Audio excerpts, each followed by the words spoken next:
Hey there everyone, welcome back to OneCodeCamp. This is Justin, and in today's video, we're diving into the basics of Java programming. In this video, we're going to learn what methods are and why they are important, how to declare and call methods, method parameters and return types, as well as the difference between void and return methods. So what are methods? Methods are blocks of code designed to perform specific tasks. They help avoid repeating the same code and make programs more modular and easier to understand. Let us declare a method. Method is made up of a return type, method name, parameters, and method body. So first we have static. Static here indicates that this method belongs to a class rather than an instance of the class. Void means the method doesn't return any value. This was the return type that I was mentioning about. Since the method that we're going to create does not return any value, we'll put void here. And let's say we will create a method that will greet a user. So the next part of our syntax here is our method name. Let's name this greet user.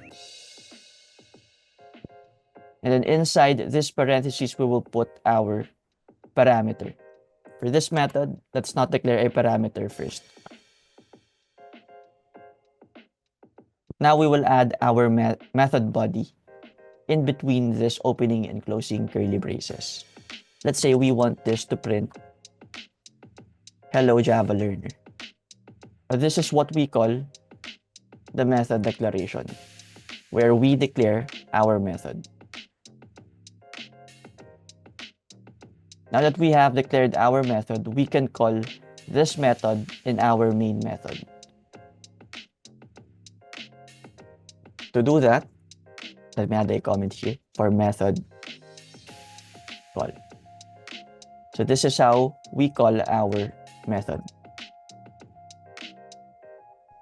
We will type the method name, and then once the program is ran, it will go to the main method and see that we are calling our custom method here, which is our greet user. This will run the code in between this method, which is the hello Java learner, and return back to the main method. So again, greet user here is the method name, and we call this method inside the main using its name followed by parentheses. Let's run this program. As you can see, since we've called greet user here in our main method, all of the code under the greet user method is run in our output. One of the advantages of using a method is its reusability, so you can just call it again whenever needed. Let's say we want to greet our user 2 times. Just call the method name here. And you can see 2 hello Java learner outputs here. Now let's talk about methods with parameters. As I mentioned earlier, parameters are included in between this parentheses here. Parameters are also known as placeholder of values. So we will see how it works here in our Java code.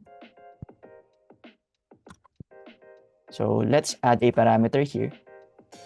The method accepts a string, as I mentioned here, and the parameter is named name.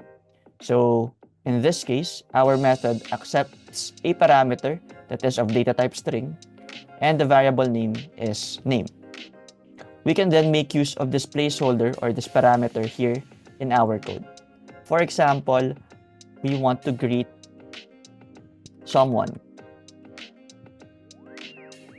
with a particular name. So let's say hello and concatenate name here. That's an exclamation mark. So the name here can be any name, just like any variables, depending on what we're going to pass here in our main method. So for example, I'd like to greet myself, Justin. So when I make use of this method, the Justin here is known as the argument. So the argument is the value that you pass to your method. And then, as I mentioned earlier, this name is the placeholder for Justin. So we can expect an output of hello Justin here. Let's run this. And as you can see, the Justin as an argument here is passed to our method and is used as, or it is used in our output here. Hello Justin. Again, we can make use of this method as many times as we need. So let's create another example here. Let's say OneCodeCamp students.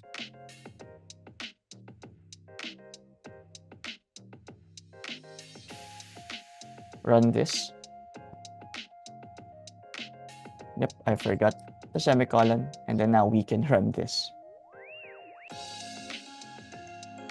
So as you can see, we were able to output hello OneCodeCamp students.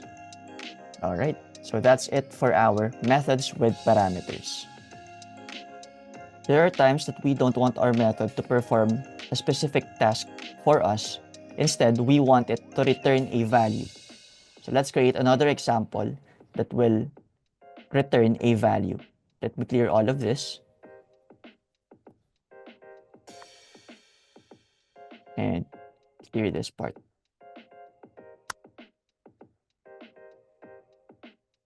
Again, let's call static. And then, this time, since we're returning a value, we will put the value that we're going to return. Let's say we want to create a method where we can add two numbers or get the sum of two numbers. Of course, the output for that is an integer. So we should use int as our return type, followed by our method name, and then our parameters. So this will accept two numbers. So we will declare two parameters here.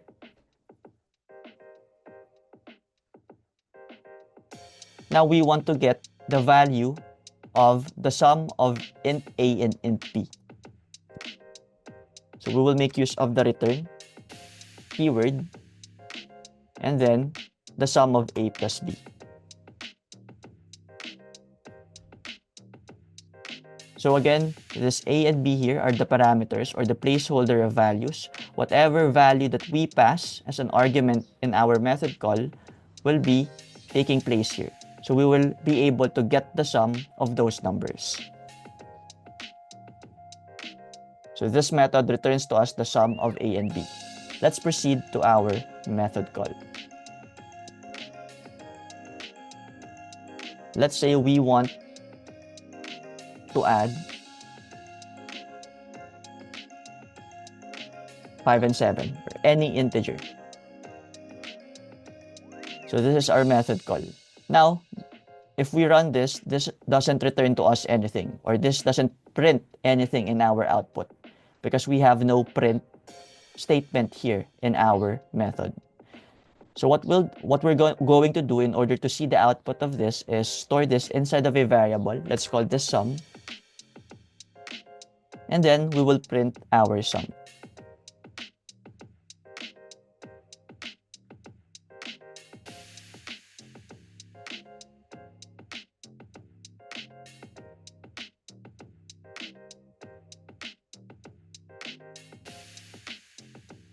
Let's run this to see its output. So the sum of 5 and 7 is 12. Again, 5 and 7 are the arguments. They will be passed here as our value in our method. And since we want to return the value of the sum of 5 and 7, which is 12, it will be returned to us in our method call. So we have 12 here as our value. The number 12 or the sum is stored in our variable, which we output here in our terminal. That's why we got 12 here as our output. You can put any number here. Like for example, let's change this to 30 and let's say 49. Run this and you will see the sum of 30 and 49 here. Again, the method add numbers returns an integer and we capture the return value in sum here and print it. So why do we use methods? First, for code reusability. You can write once and use it many times. Second, for organization.